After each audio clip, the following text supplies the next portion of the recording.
বাহিরে বৃষ্টি হবে কিন্তু ঘরে খিচুড়ি রান্না হবে না, তা তো হতে পারে না।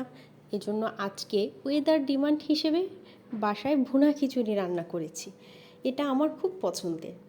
তো ভুনা খিচুড়ি রান্নার জন্য আমি প্রথমেই একটা প্যানে ঘি নিয়েছি, সাথে তেল অ্যাড করেছি এবং এর ভিতরে পেঁয়াজ দিয়ে দিয়েছি। পেঁয়াজটা যখন ভাজা হয়েছে তার সাথে গরম মশলা অ্যাড করেছি এবং লবণ দিয়েছি, আদা বাটা, রসুন বাটা দিয়েছি এবং হলুদের গুঁড়া, মরিচের গুঁড়া দিয়েছি।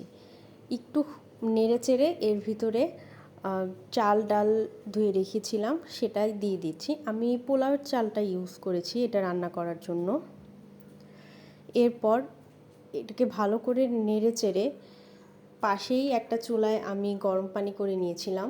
আমি 1 পট চালের জন্য 2 পট পানি গরম করেছি এবং গরম করা পানিটা এর ভিতর ঢেলে দিয়েছি।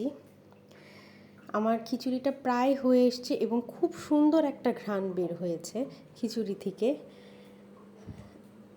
এবং আমার খিচুড়িটা শেষ, এখন পরিবেশনের পালা। আজকে এই পর্যন্তই, সবাই ভালো থাকবে।